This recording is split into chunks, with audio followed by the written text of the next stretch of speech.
जय हिंद। एक अक्सर टॉपिक में लड़का फंसता है कि सर गंगा गंगोत्री से निकलती है या गोमुख से निकलती है। हमारे हिसाब से भैया कहीं नहीं निकलती है, और आप भी अगर कंसेप्ट समझेंगे ना तो इस तरह का क्वेश्चन कभी पूछिएगा ही नहीं।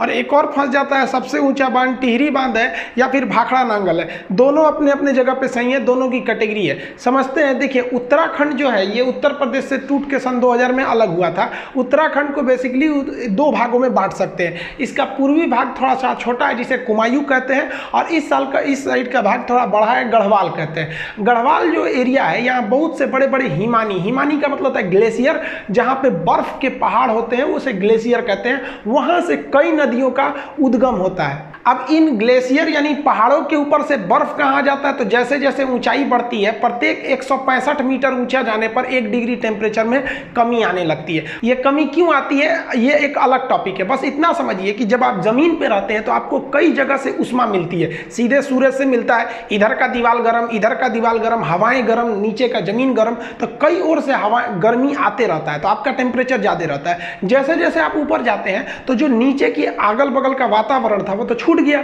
अब केवल आपको सूर्य की गर्मी मिलती है, इसलिए ऊपर जाने पर टेम्परेचर घट जाता है। टेम्परेचर घटने से जो हवा की नमी होती है, जैसे नमी हमेशा हवा में बरकरार रहती है, गर्मी में दिखता नहीं है, ठंडी में दिखता। हम जब सांस छोड़ते हैं ना तो ठंडी में वो नमी दिखने लगती है, गर्मी में नहीं दिखता है। वही नमी इन पहाड़ों से टकरा कर एक बर्फ का स्रोत बना देती हैं, और वही नीचे से पिघलकर नदियों का उद्गम स्रोत बन जाता है। तो नदियों का उद्गम स्रोत पहाड़ी का हिमानी यानी ग्लेशियर होता है। अब जरा ध्यान से समझिए, गंगा इस तरह से निकलती है। ये हम 2 इमेज बनाएंगे, इसमें पूरा जगह नहीं लिखे हैं ताकि कॉम्प्लिकेटेड होगा, आपको समझने में दिक्कत हो जाएगी। जबकि अगर आप दूसरा इमेज देखेंगे तो उसमें हम सारी नदियों का नाम वगैरह लिख दिए, इसको हम आपको स्क्रीनशॉट लेने का टाइम दे देंगे। अब यहाँ समझिए, सबसे पहला जो एक जगह है उसका नाम है बद्रीनाथ। उस बद्रीनाथ में एक जगह है संतोपत हिमानी।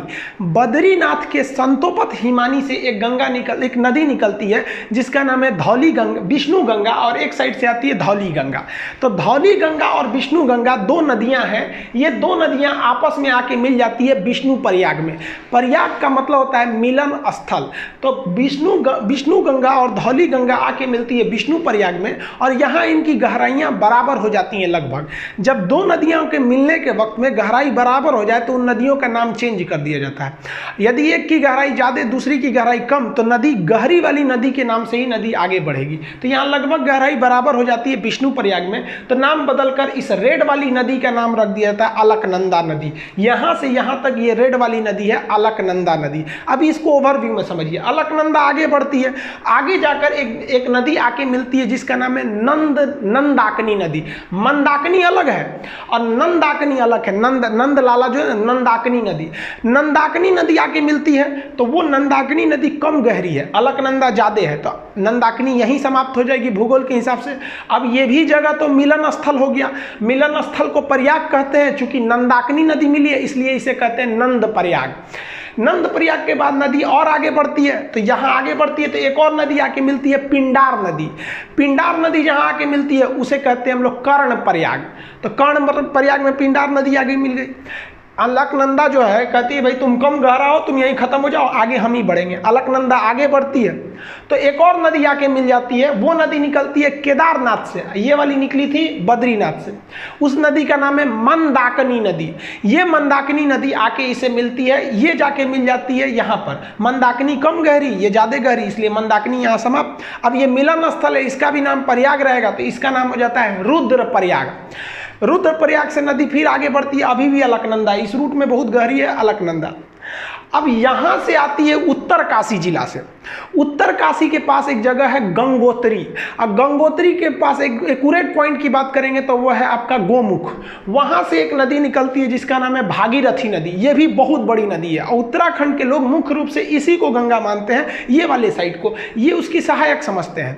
तो भागीरथी निकलती है, तो इस भागीरथी के बीच में एक नदी आके मिल जाती है भिलांगना। छोटी सी नदी है, कहती है भागीरथी चला यहीं पे खत्म हो जा। भिलांगना इसको लेके आगे बढ़ जाती है, और भागीरथी भिलांगना को लेके आगे बढ़ जाती है, और भागीरथी जाके इस अलकनंदा में मिलती है देव प्रयाग के जगह पे। और यहाँ पर दोनों की गहराई लगभग बराबर हो जाती है, तो इसका नाम हो जाता है गंगा।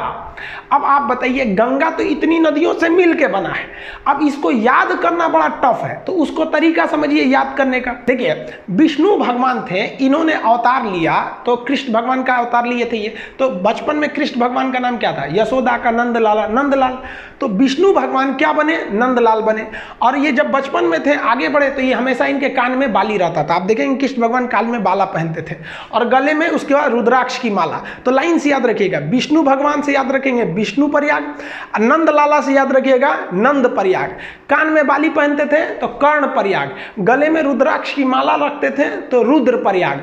और जब इतना चीज कर देते थे तो कृष्ण भगवान का जो रूप हो जाता था वो एक देव की रूप हो जाता था, और उनकी वाणी देव की वाणी हो जाती थी। अकेले महाभारत निपटा दिए फाइल अकेले, इन्हीं की तो मतलब उपदेशों को गीता में रखा गया है। तो लास्ट में वो किसका रूप ले लिए? देव का रूप ले लिए। यही 5 प्रयाग है जिसे हम पंच प्रयाग कहते हैं, जो हिंदू धर्म के हिसाब से ये पंच प्रयाग घूमना बहुत ही शुभ माना जाता है। उसे अपने जीवन में ये पंच प्रयाग घूमना चाहिए। तो कौन प्रयाग हो गया आपका? विष्णु भगवान से याद रखिएगा विष्णु प्रयाग, नंद प्रयाग, कर्ण प्रयाग, गले में रुद्राक्ष की माला तो रुद्र प्रयाग, और सकल हो गया इनका किस तरह से देव की भांति इनकी रूप हो गई तो देव प्रयाग। यानी 5 प्रयाग को मिला देते हैं पंच प्रयाग। तो सीक्वेंस आपको याद हो गया। अब पिछले स्लाइड पे चलते हैं। यहां देखिए, ये वाला प्रयाग कौन सा होगा? विष्णु प्रयाग।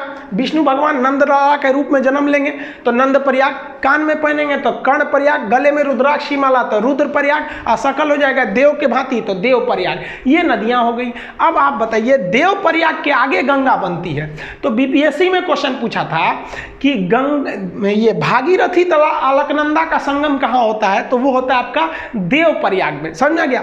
अब इसको एक बार दोबारा समझते हैं। संतोपत है, हिमानी है बहुत बड़ा, वहां से निकलती है धौली गंगा, विष्णु गंगा। कहां मिलेगी? विष्णु प्रयाग में। नदी का नाम हो जाएगा अलकनंदा। अगली नदी नंद प्रयाग, नदी का नाम रहेगा नंदाकनी, और जगह का नाम हो जाएगा नंद प्रयाग। इसे भी अलकनंदा लेके आगे बढ़ेगी, और अलकनंदा में आगे जाके मिलेगी पिंडार नदी। अब की जगह कौन हो जाएगा? कर्ण प्रयाग।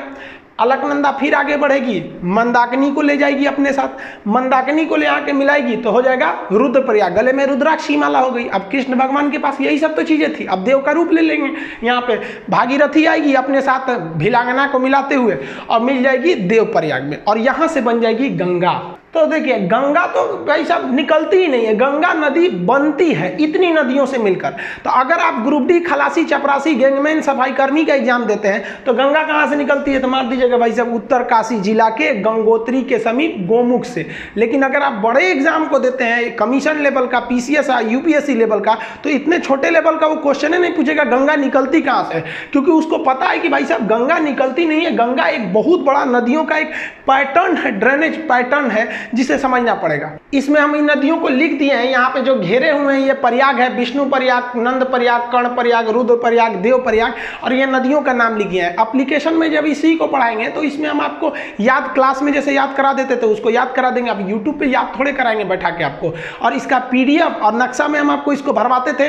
याद करिए, जब उत्तराखंड का नक्शा मतलब मैथ के क्लास में पढ़ाते थे तो ये तो पूरा चीज आपको बता देते थे। अब इसमें 2-3 चीजें अलग से आप जान लीजिए। भिलांगना नदी जैसे आके भागीरथी से मिलती है तो इसके संगम के समीप ही बनाया गया है टिहरी बांध।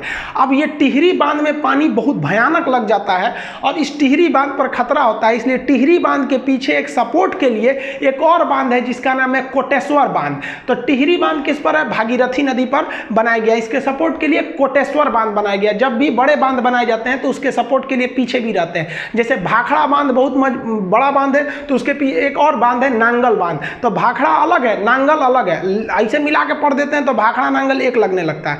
अब दोनों बांध की कैटेगरी अलग है, दोनों में कौन ज्यादा ऊंचा है उसको समझिए। देखिए, उत्तराखंड का जो टिहरी बांध है ये तो भागीरथी पर स्थित है, और पंजाब का जो भाखड़ा नांगल बांध है वो किस पर है? सतलज नदी पर।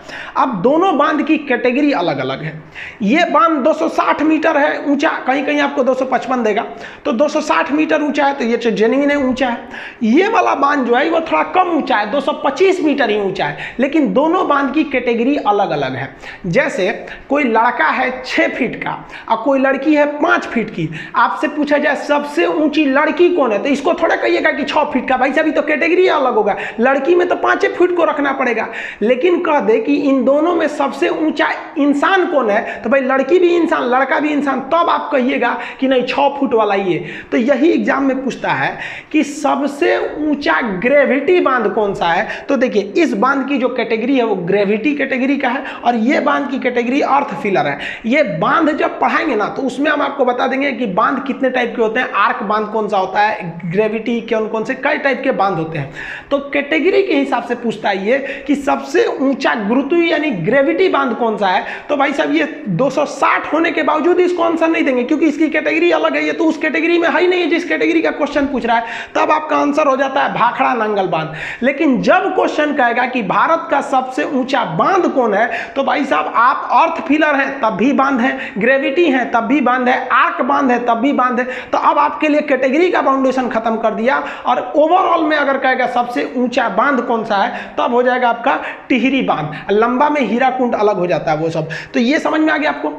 देखिए उत्तराखंड के लोग गंगा को मुख्य रूप से भागीरथी को गंगा कहते हैं और बंगाल के लोग भी गंगा को गंगा न कह के भागीरथी कहते हैं। और शास्त्रों में भी देखिएगा ना तो कई जगह गंगा को भागीरथी बोला गया है। आप बाहुबली का गाना सुनिएगा, जब वो शिवलिंग लेकर गंगा झरना के नीचे रख देता है, वहाँ गाना बजता है कि भागीरथी देख तेरे पास खुद शिव जी चले आए रे। तो आप इसको देखे होंगे ना, शिव तांडव वगैरह भागीरथी बोला जाता है। तो ये भागीरथी को लोग गंगा समझने लगते हैं और उस हिसाब से छोटे एग्जाम में बोल देते हैं कि उत्तरकाशी जिला के गंगोत्री हिमालय के गोमुख से निकलती है। जबकि आप ये कॉन्सेप्ट समझ गए, पंच प्रयाग यानी पांचों प्रयाग में कौन कौन सा सीक्वेंस याद करने का आपको हल्का सा यहाँ बता दिए। हालांकि एप्लीकेशन पे तो जब तक आप लोग क्लास के स्टूडेंट होंगे तो आपको पता होगा, ये सब तो पूरा याद ही करा देते थे। कैसे याद रखेंगे प्रयाग का जगह, तो ऊपर सबसे पहले होगा आपका विष्णु प्रयाग, विष्णु प्रयाग के बाद नंद प्रयाग, कर्ण प्रयाग, रुद्र प्रयाग और कृष्ण भगवान का रूप देव की तरह हो जाएगा तो देव प्रयाग। गंगा कहाँ बन गई, देव प्रयाग में बन गई। गंगा नदी जो पहाड़ी एरिया से निकलती है, तो यहाँ वाले एरिया में ना जो गंगा नदी, यहाँ मानव बस्तियां बहुत कम है, क्योंकि पहाड़ी एरिया है तो प्रदूषण बहुत कम है। और इस गंगा में ना एक बैक्टीरियोफेज पाया जाता है। बैक्टीरियोफेज एक ऐसा चीज होता है जो हानिकारक जीवाणुओं और विषाणुओं को मार के खा जाता है, इसलिए गंगा जी के पानी में कीटाणु वगैरह नहीं लगते हैं, वो बैक्टीरियोफेज की वजह से। आईबी का एग्जाम दिए होंगे तो पूछा होगा किसके वजह से गंगा जल में कीड़े मकोड़े नहीं लगते हैं, तो बैक्टीरियोफेज ऑप्शन सी पर था।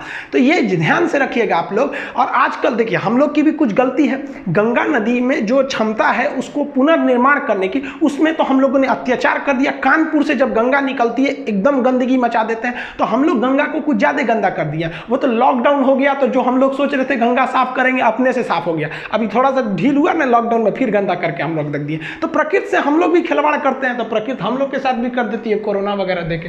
तो ये आप समझ में आ गया आप लोग को। इसका पीडीएफ वगैरह एप्लीकेशन जो पढ़ेंगे आप लोग, तो एप्लीकेशन पे इसका पीडीएफ और इसका जो टेस्ट हो गए अब तक कितने क्वेश्चन इससे रिलेटेड दिए गए उसमें दे देंगे। और न्यू रिक्रूटमेंट भी आ गया, आप देख रहे हैं, आप लोग को अब अच्छे से पढ़ना पड़ेगा, ये नहीं कि ऐसे छोटा मोटा पढ़ लेंगे तो रिजल्ट हो जाएगा। आई होप आप इसको समझ गए होंगे। मिलेंगे नेक्स्ट वीडियो में, तब तक के लिए जय हिंद।